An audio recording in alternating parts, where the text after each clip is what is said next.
મંગલમૂર્તિ મહાપ્રભુ શ્રી સહજાનંદ સુખરૂપ ભક્તિ ધર્મ સુત શ્રી હરિ સમરું સદાય અનુપ. બોલો સ્વામિનારાયણ ભગવાનની જય. વહાલા ભક્તજનો, જય સ્વામિનારાયણ. સદગુરુ નિષ્કુળાનંદ સ્વામીએ ભક્ત ચિંતામણીમાં સાંખ્યયોગી ભક્તોના નામ લખતા ઉકો હરજી રામજી દોય એમ લખ્યું. એ ઉકાભાઈ રામજીભાઈ કચ્છના હતા. આપણે પૂર્વ કથામાં પ્રસંગનું શ્રવણ કર્યું કે પોતાનું સર્વસ્વ સમર્પણ મહારાજના ચરણમાં કર્યું અને મહારાજની આજ્ઞાથી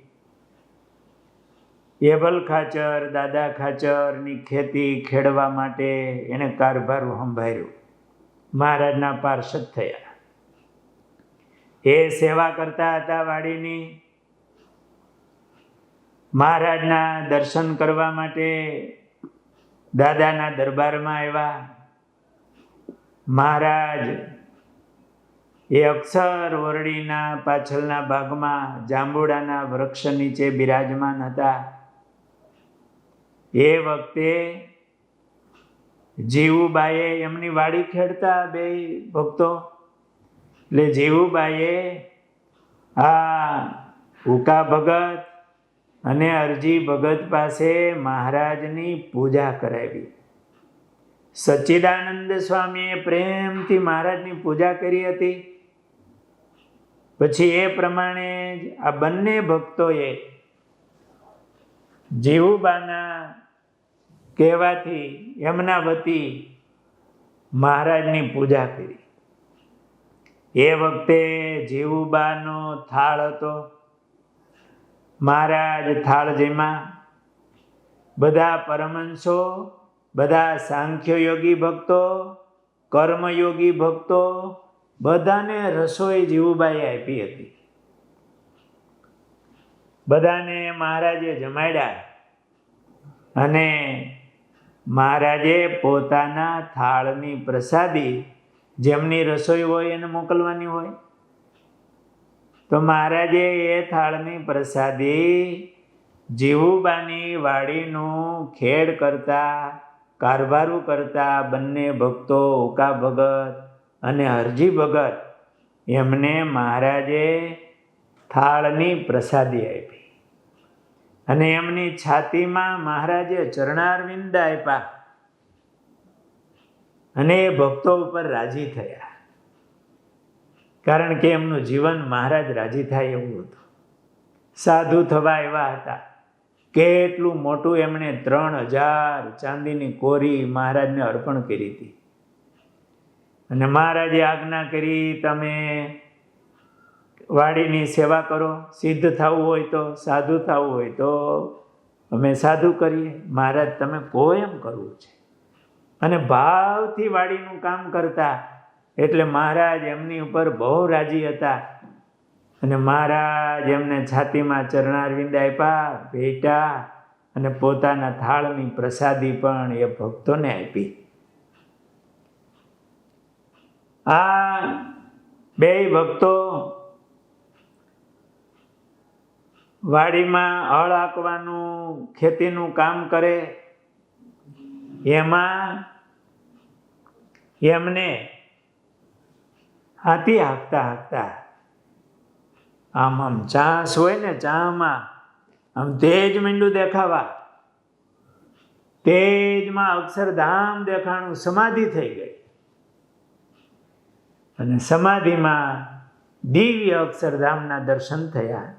મહારાજની મહા અલૌકિક મૂર્તિ અને મહાસુખ ની અનુભૂતિ, દર્શન એ બંને ભક્તોને થયું. સમાધિમાંથી જાગ્યા અને એમને અખંડ મહારાજની મૂર્તિ માંડી દેખાવા. સિદ્ધ દશા એવી. મહારાજે વચનામૃતમાં એવું કીધું છે કે એને જ્યાં જુએ ત્યાં મૂર્તિ દેખાય, જ્યાં જુએ ત્યાં રામજી, બીજું ન ભાસે રે. એને આમ અખંડ મહારાજની મૂર્તિનું દર્શન થવા માંડ્યું. એમના જીવમાં મહારાજનો નિશ્ચય તો હતો, પણ આમ નિશ્ચયની દ્રઢતા થઈ કે દિવ્ય અક્ષરધામમાં જે ભગવાનનું સ્વરૂપ એ વ્યાસ શ્રીજી મહારાજ છે. અને એમને મહારાજની મૂર્તિ અખંડ માંડી દેખાવા એવી સિદ્ધ દશા એમને પ્રાપ્ત થઈ. હળ આંકતા આંકતા આવી સિદ્ધ દશા થઈ જાય, સમાધિની સ્થિતિ થાય. એને માટે તો કેટલી સાધના કરવી પડે.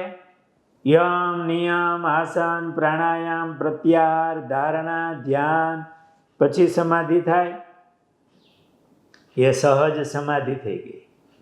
અખંડ મહારાજની મૂર્તિ માંડી દેખાવા. આ મહારાજનો રાજીપો, શ્રીજી મહારાજનો, મહારાજની મૂર્તિનો પ્રતાપ, એમને આવી સિદ્ધ દશા થઈ ગઈ. હાથી આંકતા આંકતા. પણ એ નિષ્કામ ભક્તિ યોગ છે. મહારાજને રાજી કરવા માટે એ મહારાજના સ્મરણ સાથે એમણે આ સેવા કરી અને આવી સ્થિતિ થઈ ગઈ. સંતોએ કીર્તનમાં લખ્યું, પ્રેમાનંદ સ્વામી, વિના સાધને સિદ્ધ દશા પમાડી, સૌથી પોતાની રીત ન્યારી દેખાડી રાજે, અધમ ઉદાહરણ એવું પોતાનું નામ. કેવી દયા મહારાજની. આ વખતે મહારાજે સૌથી પોતાની રીત ન્યારી દેખાડી રાજ. આમ સાધના વિના સીધી સિદ્ધ દશા પમાઈ જાય એવું પૂર્વના ઇતિહાસો આપણે સાંભળીએ ને ક્યાંય સાંભળવા મળતું નથી. એવી સહજતામાં સિદ્ધ દશા આવી જાય.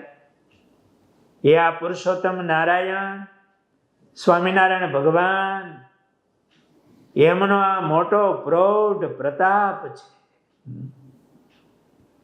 આવા મહારાજના પ્રસંગો એમનું આપણે શ્રવણ કરીએ ને તો એ મહારાજની સર્વોપરિતાના દર્શન થાય છે. નિષ્કુળાનંદ સ્વામીએ હરિસ્મૃતિમાં લખ્યું છે કે આ મૂર્તિ સૌથી ન્યારી. એનાથી કેટલા ભક્તોને નિરાવરણ સ્થિતિ થઈ જાય, દિવ્ય દેહ થઈ જાય અને આવી સિદ્ધ દશાને પામી જાય. એવો પ્રતાપ આ વખતની મહારાજની મૂર્તિ ન્યારી છે. એવો મહિમા આ મહારાજના ભેળા રહેલા સંતો એમણે દર્શન કર્યા, અનુભવ્યો અને આ ભક્તોની આવી સ્થિતિ થઈ ગઈ.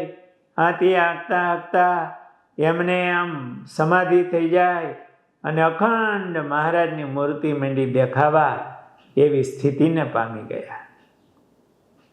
પ્રેમાનંદનો સ્વામી પૂર્ણ પ્રતાપી, પોતાના જનને સ્થિતિ અલૌકિક આપી રાજે, અધમ ઉદાહરણ એવું પોતાનું નામ.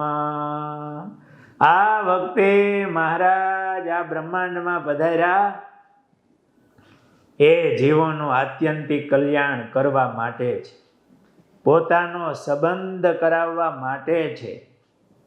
આ મૂર્તિનો જીવમાં જેને નિશ્ચય થાય, મહારાજમાં જોડાય, તો એ આને આ દેહે એવી સિદ્ધ દશાને પામી જાય અને આનો આ છેલ્લો જન્મ થઈ જાય અને મહારાજના ધામમાં પધારે.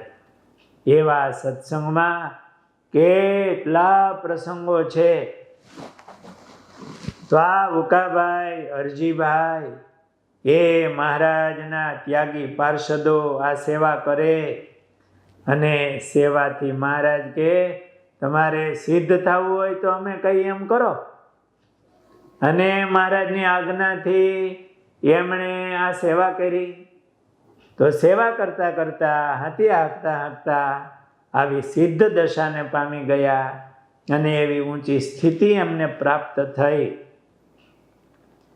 વાલા ભક્તજનો, આપણને પણ આ સ્વામિનારાયણ ભગવાન એમનો સંબંધ થયો છે, એમનો આશરો થયો છે.